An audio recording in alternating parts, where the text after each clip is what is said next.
Hai rekan-rekan semua, kali ini saya Yanisa Damayanti, mahasiswa PPG Prajabatan gelombang 1 tahun 2023 akan menyampaikan kampanye praktik baik penerapan pendekatan scaffolding pada Zone of Proximal Development (ZPD) di kelas 7A SMPN 12 Jember. Selamat menyaksikan. Ilmu pengetahuan alam merupakan suatu kumpulan teori sistematis yang penerapannya secara umum terbatas pada gejala-gejala alam, lahir, dan berkembang melalui metode ilmiah seperti observasi dan eksperimen, serta menurut sikap ilmiah seperti jujur, terbuka, rasa ingin tahu, dan lain-lain. Hakikat IPA menurut Depdiknas terdiri atas 4 unsur, yaitu sikap yang meliputi rasa ingin tahu mengenai benda, fenomena alam, serta hubungan sebab akibat yang menimbulkan masalah baru yang dapat dipecahkan melalui serangkaian prosedur langkah ilmiah. Yang kedua, proses merupakan prosedur pemecahan masalah melalui metode ilmiah. Yang ketiga, produk dapat berupa fakta, prinsip, teori, dan hukum. 4. Aplikasi merupakan penerapan metode ilmiah dan konsep IPA dalam kehidupan sehari-hari. Berdasarkan hasil observasi yang dilakukan di kelas 7A SMPN 12 Jember, diketahui bahwa guru masih cenderung menerapkan metode ceramah dan kurang menyesuaikan dengan karakteristik peserta didik. Kelas 7A SMP 12 Jember terdiri dari 32 siswa, 15 siswa laki-laki, dan 17 siswa perempuan. Berdasarkan hasil tes diagnostik non-kognitif yang telah dilakukan, diketahui bahwa siswa-siswi kelas 7A memiliki latar belakang dan karakteristik yang beraneka ragam. Hasil tes diagnostik kognitif siswa kelas 7A SMP 12 Jember memiliki rata-rata 66,57 dengan rentang nilai antara 30 sampai 100. Melalui hasil tes tersebut, dapat disimpulkan bahwa dalam proses pembelajaran, sebagian besar siswa masih membutuhkan bantuan dan arahan agar tujuan pembelajaran yang diinginkan dapat tercapai. Hasil observasi di kelas menunjukkan bahwa interaksi sosial antar siswa dengan siswa di dalam kelas 7A cenderung kurang dapat berbaur dengan baik. Selama proses pembelajaran, siswa dengan kemampuan kognitif di atas rata-rata cenderung mendominasi proses pembelajaran. Mereka aktif menjawab pertanyaan yang diberikan oleh guru dan berani untuk maju ke depan. Sedangkan untuk siswa dengan kemampuan kognitif di bawah rata-rata cenderung acuh dan tidak memperhatikan proses pembelajaran. Mereka diam ketika ditanya dan tidak mau maju ke depan ketika diminta. Sebagian siswa mengalami kesulitan dalam memecahkan masalah yang dihadapinya, serta kesulitan dalam mengaitkan pemahaman baru dengan pemahaman awal yang telah mereka miliki sebelumnya. Hal inilah yang menyebabkan siswa lebih memilih untuk diam dan tidak memperhatikan pembelajaran yang diberikan oleh guru di kelas. Sangat penting bagi guru untuk mengetahui tingkat Zone of Proximal Development atau ZPD dari masing-masing peserta didiknya. ZPD atau Zone of Proximal Development merupakan zona yang terletak di antara tingkat perkembangan aktual dan tingkat perkembangan potensial peserta didik. Scaffolding seringkali digunakan untuk membantu siswa mencapai batas atas dari zona perkembangan proksimal. Scaffolding adalah pemberian bantuan kepada individu atau peserta didik pada awal masa pembelajaran, lalu perlahan bantuan dikurangi serta memberikan kesempatan kepada peserta didik untuk mengambil alih tanggung jawab yang lebih besar setelah mereka mampu mengerjakan sendiri tugas yang diberikan. Bantuan yang diberikan dapat berupa petunjuk, dorongan atau motivasi, peringatan, serta penguraian masalah dalam bentuk yang lain.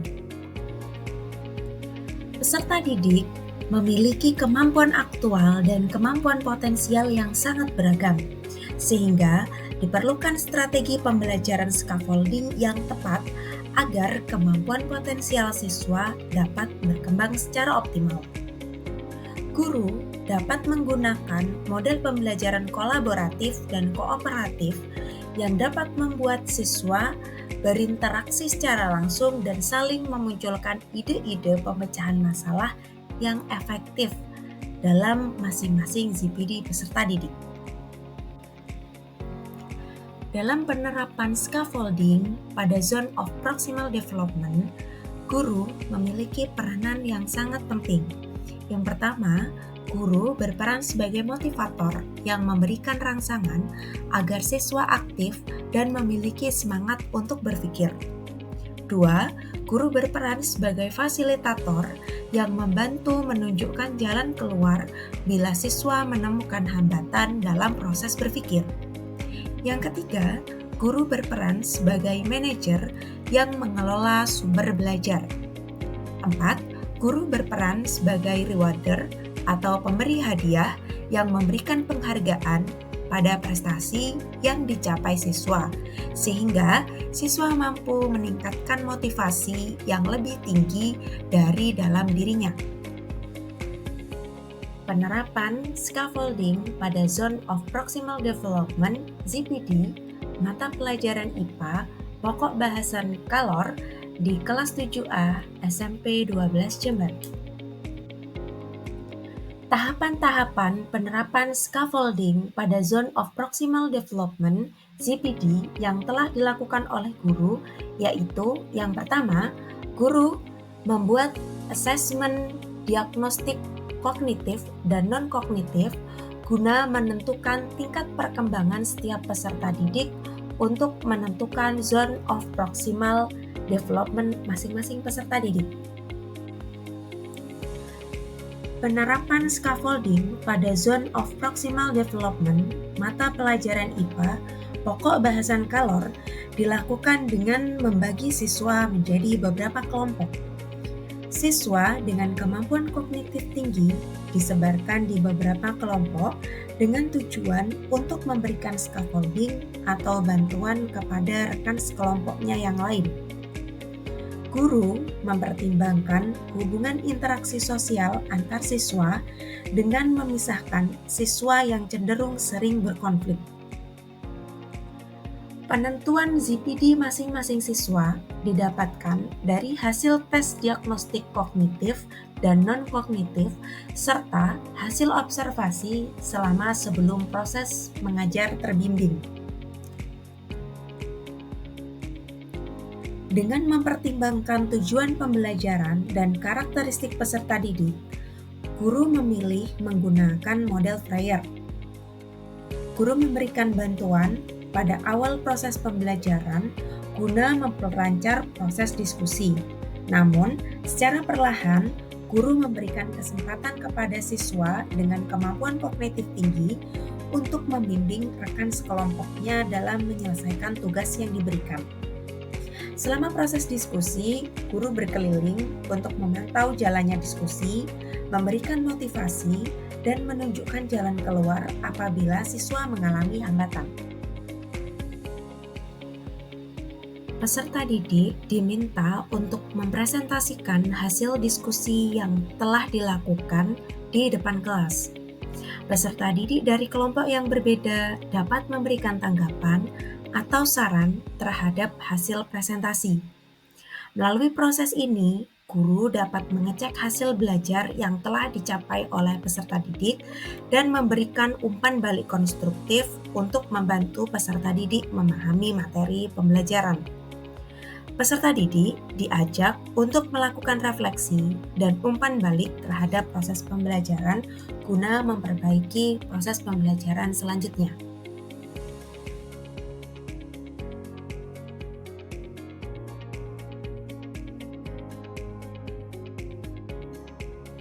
Hasil belajar siswa pada pokok bahasan suhu, kalor, dan pemuaian diketahui mengalami peningkatan.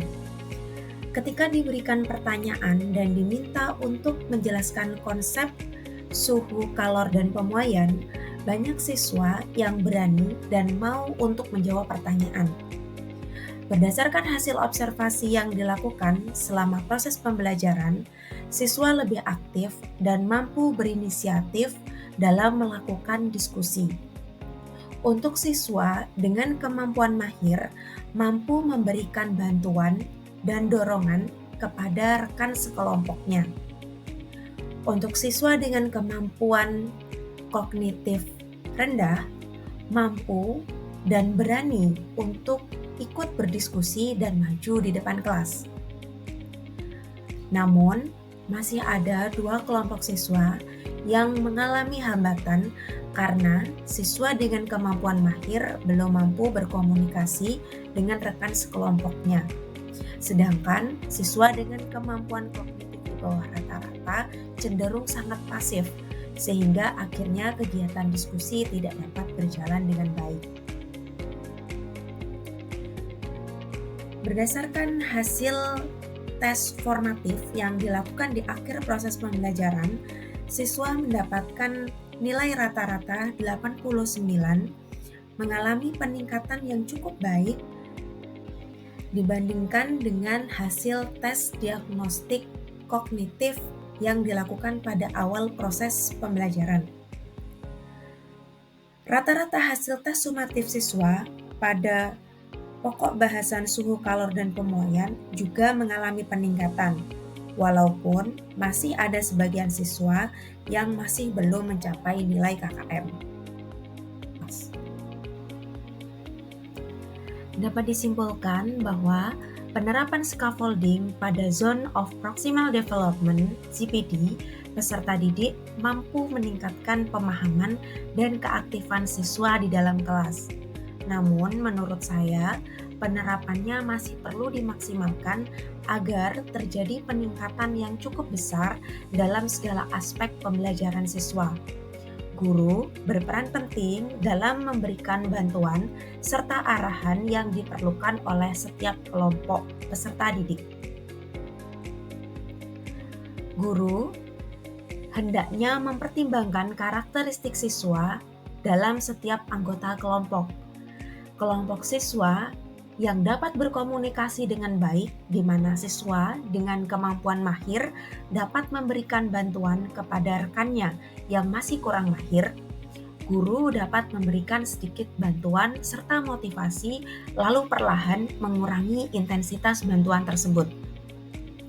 Untuk kelompok siswa yang masih mengalami hambatan, di mana anggota kelompoknya belum mampu berkomunikasi dengan baik, maka guru hendaknya memberikan bantuan dengan lebih intensif, misalnya dengan memberikan arahan yang lebih rinci mengenai langkah-langkah yang harus mereka lakukan dalam proses pembelajaran, serta cara menganalisis data yang mereka dapatkan.